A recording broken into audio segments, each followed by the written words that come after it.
Hang in there, Emily. I'm here for you, Jason says, holding Emily's hand tightly. They are so focused on the childbirth that they don't notice me. I resist the urge to react angrily and remind myself to stay professional. Inside, I'm thinking about how to handle this situation. I think my colleague just looked at me in surprise. I need to stay calm and do everything I can to make sure the baby is born safely. After the birth, I look into the room and see them being affectionate with each other, not paying attention to anything else. You did great, Emily. Congratulations, I say. Thank you, Jason, she replies. Yes, the birth of a baby is a happy event.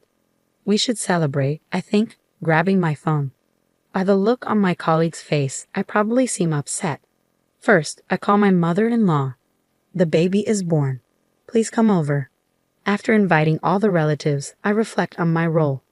My name is Natalie Miller, a 33-year-old working mom. Inspired by my mother, I became a midwife. My mom delivered many babies, celebrating with the parents sometimes and feeling sad when she couldn't save a life. Watching her over the years made me want to be a midwife too. My dad doesn't say much, but he's always been quietly supportive. Both my parents are people I'm really proud of.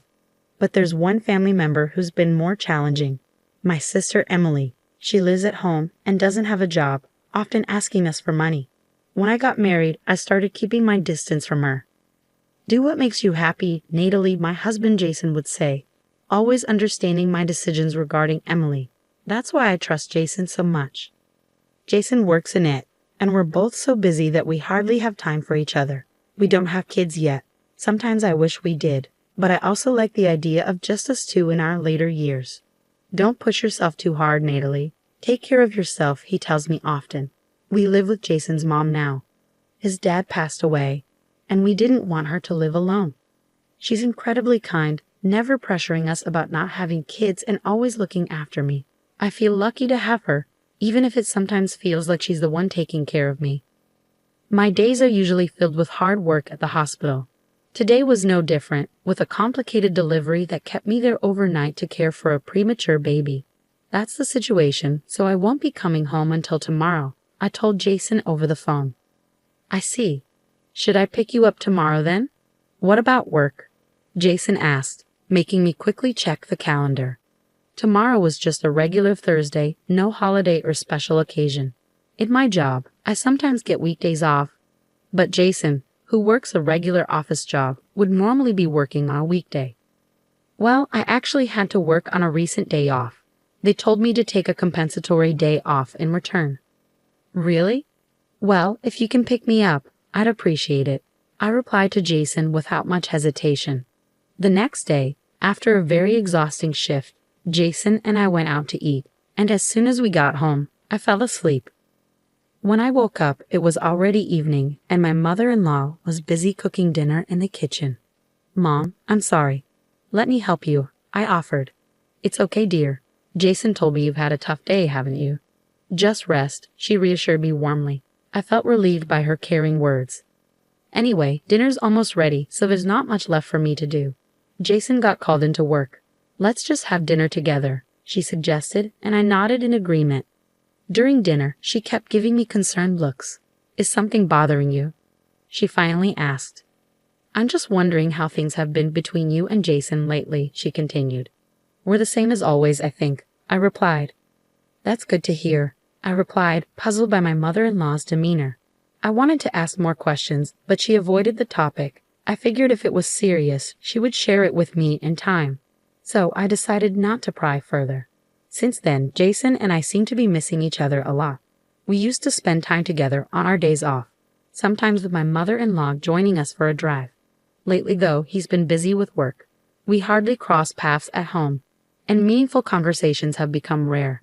Still, we stay connected through calls and messages, so I never doubted our relationship. Life felt a bit frustrating. One day, encouraged by my mother-in-law, I went shopping with her to take my mind off work.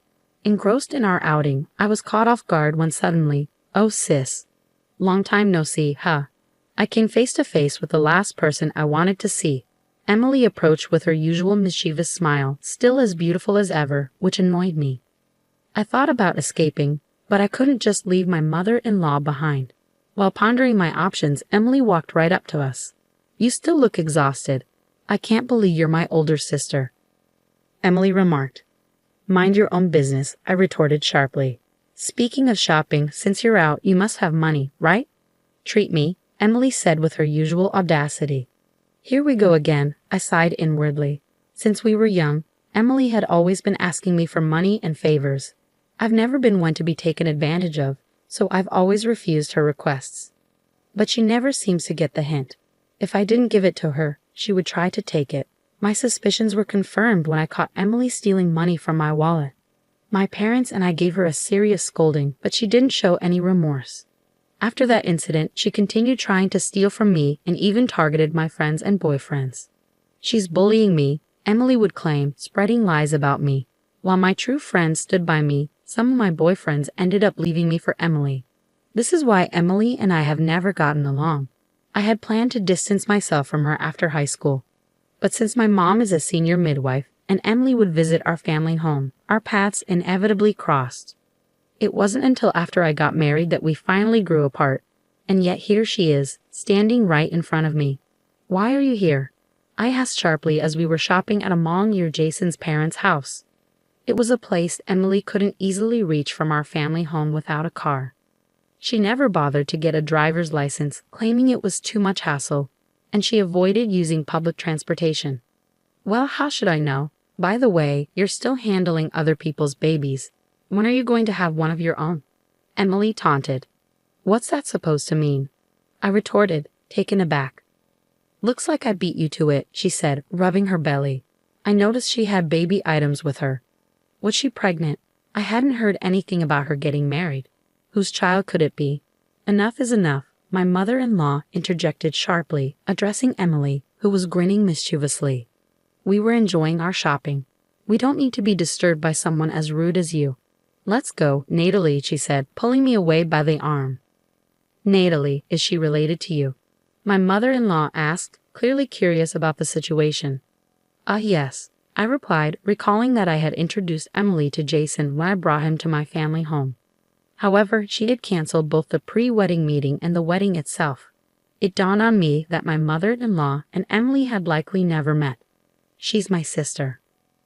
"I see," my mother-in-law responded, her expression complicated. I sighed, sensing the tension. Half a year passed by quickly. Jason grew even busier, often not responding to my messages, and my mother-in-law seemed to be spending more time away from home, leaving me alone on my days off. I was expressing my frustrations to a colleague when we received a call about a pregnant woman whose water had broken and was being brought to our hospital. Her name was... What? It was Emily, my own sister. My colleagues noticed my shock and asked if I was okay. Collecting myself, I replied and headed to work. As I entered the delivery room, I was surprised to see a familiar face. "Stay strong, Emily. You can do this," I encouraged. To my bewilderment, Jason, who should have been at work, was there beside her, looking like a devoted father-to-be. "What?" I couldn't help but emit a low groan. I noticed the doctor flinch slightly, but I couldn't take my eyes off the scene unfolding before me. "Hang in there, Emily. I'm right here," Jason said, tightly holding Emily's hand, completely absorbed in the moment. I felt a surge of frustration but pushed it aside to focus on my duties. My colleagues seemed taken aback, likely noticing my tense expression. I had to remain composed and ensure the safe delivery of the baby. "Dad, please hold Mom's hand tightly," I urged Jason, but he remained fixated on Emily, oblivious to my words. It was maddening, but I had to stay focused. An hour later, the baby was safely born. "Congratulations." "Thank you." Jason's attention was now completely focused on the newborn baby. It's both a strength and a weakness of his, to be so absorbed in one thing that he often misses other cues, like my icy glares. Leaving the delivery room to my colleagues, I pondered what to do about the situation with those two. After completing my duties, I peeked into their room and found them wrapped up in each other, oblivious to everything else. "You did well." "Congratulations, Emily," I said. "Thank you, Jason," she replied warmly. "Yes, the birth of a baby is a joyful occasion. We should celebrate this in a big way," I thought to myself, grabbing my smartphone. Seeing the surprised look on my colleague's face, I realized I must have been wearing a stern expression. I called my mother-in-law first. "The baby's been born. please come over. And as a result of inviting all the relatives. Natalie, were you pregnant? Asked one of the relatives who had gathered quickly. My parents looked shocked, sensing my emotions from just my smile. Everyone, please calm down. I'll explain everything, I reassured them. I don't see that fool and your sister, someone remarked, clearly referring to Jason. I wondered if my mother-in-law knew something. With that thought, I led all the relatives to the room where they were. Excuse us. Oh, Natalie, I exclaimed as I entered suddenly, catching Jason and Emily off guard. Their faces went pale as more relatives filed into the room. Meanwhile, my mother-in-law's face flushed red with anger. That foolish son, she muttered under her breath. Confusion filled the room until my mother-in-law spoke up, addressing me first. I apologize for the trouble caused by my foolish son. No, you're not to blame. Did you know about the affair? Yes, actually, my mother-in-law admitted. She recounted how she had once seen Jason and Emily walking together and had wanted to confront me about it, but never found the right moment. That explained her recent odd behavior. She had been secretly investigating ever since, even hiring a private investigator. Wait, what about your job? I asked, trying to grasp the full extent of the situation. Well, about that, Jason quit, she revealed. Sadly, what? I couldn't believe it. This new revelation left me stunned and deeply disappointed. Since when? About a year ago. I was beyond angry now, and it seemed the relatives shared my feelings as they glared coldly at Jason and Emily. You understand, right, Jason? I demanded, looking at him for an explanation. Yes. And Emily, once you're discharged, do you understand too? Yes, I get it, Emily replied sullenly, contrasting Jason's downcast demeanor. Seeing her attitude, I resolved not to show any mercy. Afterward, I carefully reviewed the evidence my mother-in-law had collected. Currently, Jason was being closely watched by the gathered relatives, while Emily was under scrutiny by her own parents. With the evidence at hand, it seemed likely that I could pursue a divorce. Jason had truly proven himself a fool. No, I apologize for my foolish younger sister, I responded. Then, realizing their curiosity, I continued, by the way, if you don't mind me asking, why is your sister like that? Oh, it's probably because of our aunt, I explained. She's a single lady without children who always doted on Emily. With our busy mother, reserved father, and my outspoken nature, Emily naturally gravitated towards an aunt who validated her and spoiled her. Despite my mother's efforts to create distance between them, it seems they stayed in touch behind her back. Unlike Emily, I wasn't pampered like that, and I often told our aunt not to spoil her too much. Perhaps Emily found me annoying and kept her distance. You must have had a tough time, sympathized my relative. Well, she's been a handful since we were kids, I admitted. Even so, I can't entirely blame your aunt. I wonder where I went wrong with Jason, mused my mother-in-law. Her comment made me smile ruefully. I had been completely deceived by Jason. I had always seen him as genuinely kind. Had I been blind? Later, I found out that the relatives had questioned Jason. According to their conversation, Jason and Emily had first met when I brought him to my parents' house. Emily had then said, actually, as I listened to my mother-in-law lament about Emily, she revealed how Emily had cunningly obtained Jason's contact information and started an affair with him. Despite my warnings about Emily's character, Jason, inexperienced with relationships even during his college days, fell into her trap. I had been relieved when he introduced me as his girlfriend. Thinking he had moved past any potential entanglements with Emily, it was a shock to realize how wrong I had been. In the midst of this conversation, I received a call from Emily. I put her on speakerphone and answered, Hey sis, Dad and the others are just concerned about you. They'll leave once things settle down. You brought this on yourself, Emily retorted. Mom is just worried about you, I sighed, feeling exasperated by her lack of understanding. Emily persisted. If you're willing to pay them off now, I'll send Mom and the others home. That's impossible. I just gave birth and I don't have any savings, Emily replied defensively. Then you'll have to tolerate being watched, I replied firmly. Hey sis, suddenly, Emily's voice cut off, leaving the conversation hanging. Sorry, I took her phone away. My dad's voice came through before the call abruptly ended.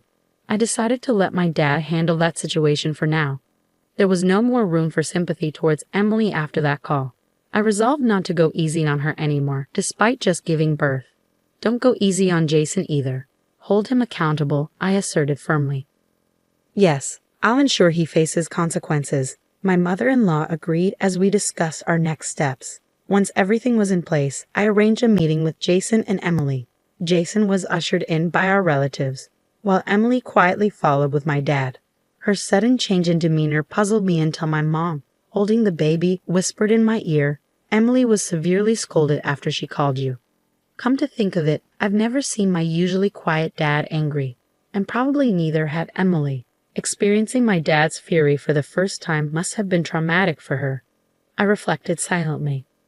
"What, you know why you were called here, right?" I asked, breaking the tense silence. "I'm truly sorry." She came crying to me asking for advice. Jason began, his voice wavering. "But do you really think such an excuse will work on me?" I continued, staring at Jason, who avoided my gaze. Reflecting on the past, Jason had often upset me, although we ultimately chose to live together. At first, he had attempted to move in with my mother-in-law and me without discussing it, causing tension.